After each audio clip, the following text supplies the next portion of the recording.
Today we are here with Adam Walker. Thank you so much for being here. Thank you, Gabrielle. It's great to see you. Wanted to start with a little bit about you, a little bit of a backstory. So, Sure. where were you before Focal Point and what were you doing before becoming a coach? Sounds great. So I spent 15 years in the corporate consumer packaged goods sector.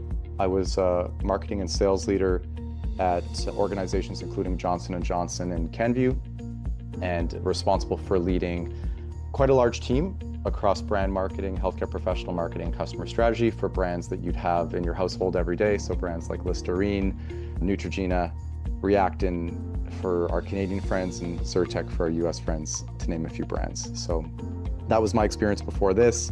I also led recruitment and talent planning for our marketing department, and ultimately decided to become a Focal Point business coach 6 months ago. So in 2025, and excited to be part of the team. Wow, that's a big backstory. It sounds like you had your hands full for sure. Definitely, yes. And so then why did you decide to join Focal Point? What led you here? Yeah, I had always felt like becoming a business coach was a natural progression for my career. I was very motivated by the business strategy and the talent strategy side of things. And it was great through my career prior to this to have an impact in one organization, but I always wanted to have a broader impact. And it felt like this was the great time to start my own business and see what I could accomplish. And I chose Focal Point for lots of different reasons, but through the recruitment process, really felt like I got close to the culture of the company. And that was emphasized by my attendance at the Focal Point conference. And I really saw how the coaches were values-based and put people first, acted in service of their clients. And it felt like the group was making a really big difference in the lives of other people.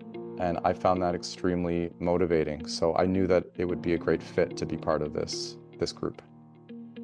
That's so nice to hear. Conference is one of my favorite places. I think that it's everybody's. It's the best time of year. It's so much fun, so nice to meet everyone. And the biggest part is just that culture that you get to see. I kind of wanted to pivot a little bit and ask you a little bit about what it was like for you and your family when you decided to become a coach. So, how did your spouse or your family react when you said that you wanted to become a coach? Absolutely. Well, first off, I'll just say I'm so grateful for my family. And when you make a big career decision, you're not making it in isolation. When you have people around you that care about you, and we all rely on each other. So these decisions affect all of us. I'll start by saying that my kids were in love with the idea, which was really nice. So I'd mentioned to them, I'm thinking about starting a business, and they were really excited by that. And I had a really special moment with my eldest. We were playing shuffleboard curling, and he paused for a second and said that he loves spending time with me and thinks that I should start a business and that we could spend even more time together. And that was incredibly motivating for me. And I always felt like I had done a good job in the past of prioritizing time with them, but I wanted to be very present, especially while they were still young and we could enjoy the time together. So that was a great stamp of approval from him. In terms of my wife and I, this wasn't a conversation that just came up overnight, where one day I came to her and said, you know what, I think I'm going to become a business coach today. But it was something that we had talked about generally over the years as a logical transition for me. And as the opportunity with Focal Point came up, we had really open conversations about this decision. And there was a lot to consider. And I think what really mattered the most was ensuring that we had the right conversations in advance so that we could make this decision together. Thank you for sharing that. Yeah. How old are your kids, if you don't mind me asking? They are 8 and 10, 2 boys. Good ages. Yes, very fun. Super fun. Are they a handful at all at that age yet, or? They're always a handful, different kind of handful than they used to be, but now it's all about activities and driving them around. But they've got their own personalities, and we can almost leave them alone and they can take care of themselves. So it's a nice mix right now. That's awesome. I love it. Yeah. So, what helped you kind of feel comfortable with your decision of becoming a coach? Yeah, so a few things. I think in terms of the family dynamic and my wife and I ultimately deciding, maybe just a really practical comment, that we made sure to carve out the right time blocks to have the conversation. So Okay. it's not like we decided as I was dropping the kids off to an activity or something and Yeah. we were trying to sneak in a conversation, because lives can be very demanding and very busy, Mhm. and we need to make sure that we have the right focus when we're engaged in a conversation as important as this one. So that was really an important starting point. I think from there, we wanted to make a responsible decision, and investing in a franchise and a Focal Point franchise was a decision that we didn't take lightly. And what that meant was really prudent financial planning, really looking at the timelines that we had in terms of a runway available to us to pursue a entrepreneurship opportunity like this, and also setting goals together for what we're looking to accomplish as a family. And that includes how much we're looking to earn collectively, but also being ready for retirement and what years we were looking to do that. And so, we had some tough conversations, but I would say I would encourage tough conversations. This is a big decision, and you want to make sure that you're making the decision in an informed way. And we made sure that we did that together by having those conversations. So those would be a few pieces of advice that I would share. Thank you. Yeah. It's really interesting to hear you saying the time block thing. Yeah. I really like that. And I think that that's useful everywhere, not just in relationships. But Yeah. is that something that you use in your coaching as well, blocking out time like that for Yes. teams and whatnot? I am ruthless about time blocking, and I've always been this way, even when I was in the corporate space.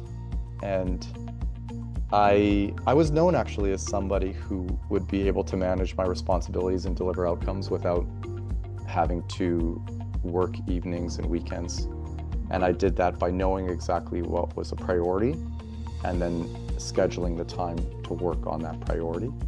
Now with my coaching practice, I try to do that proactively, where I have blocks for what I know are the most important things. And then I will pivot as needed based on what the week serves me. That's awesome. I love it.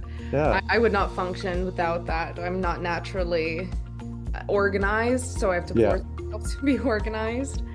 But yeah, it's a great tool.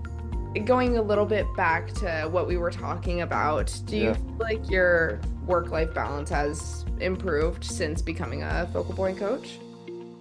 it's definitely improved. What I would say is it is different than it was before. And what I mean by that is I still am honestly working really hard. And that is by design and by choice. Um, we've made this decision as a family, and it's important to me that I have an impact with the clients that I'm working with, and that we build a successful practice. And that means putting the time in. So, still working really hard in all the right ways. I think where I've seen improvement is my schedule is now up to me, and I get to decide what I prioritize. And that means it is now mandatory for me to schedule time for my physical health. I, at a minimum, try to have 3 days a week that I'm doing homework with the kids when they come home. And that's a time block from 3:30 to 4:30 that I've held in calendar. These were things that would have been luxuries in the past. And it's ironic to use the word luxury because it's actually a necessity when I think about it, physical health and time with family. And I've been able to prioritize that necessity now. So, all to say, I love having the independence to control my calendar as appropriate. That's, I think that's very well put, especially with talking about these fundamentals of life and how a lot of the time it's easy to think of them as secondary when they're not. And so it sounds like you have a very value-based business, and Yes. that's something that is important to you. So, what is it like running a business that has that kind of model? It's amazing. I had the privilege of working for organizations that were also very values based before this. And so I know the power of what doing the right thing can mean for business results. And I have a philosophy about putting people first. And that means whatever's right for an owner, their team, or their customers is going to drive business results. And I know I mentioned this, but I felt that mentality across all of the coaches that I met through the conference and through all my conversations with Focal Point coaches so far. So that's been extremely rewarding. And it's equally as rewarding to be able to set your own values for your own practice. And I get to have my own values that I live by now and build my business around, which is individually motivating. Yeah. Do you mind me asking, what are some of your work values that you put into your own business? Yeah, sure. I have a few top of mind. So I would say first, awareness, which is being very clear what we're trying to accomplish and what's working and what isn't, and pivoting from there. Balance, which is making sure we use time to rejuvenate actually as a business driver, though it's something that's a virtuous cycle to drive performance. Creativity, I'm going to publish a book next year. Oh, wow. And yeah, I have lots of ideas that I've put within that book that I'm really excited to show the world. And lastly, I would say growth. Growth to me is super important, and I never believe in an end destination where somebody can become their best self. I feel like it's always just a little bit better every day, and that's what I push for myself and for my clients and for their companies. That's so wonderful, and congratulations on your book. Thank you. I want to now leave you with one last question and let you have the floor a bit. Is there anything from the past 6 months of being a Focal Point coach that you want to share? Anything that you've learned, any memorable moment that you've had, in something impactful? Yeah. Well, what I've learned is it's important to be committed and to maintain the right attitude. It is a journey to become an entrepreneur, and the path is never linear. And I've found that I've had pockets where I could be working really hard and wondering what kind of outputs are coming from those. And then other pockets where it seems like the seeds start to grow and I have a lot of success in a short amount of time. And I think that becomes the new reality as an entrepreneur.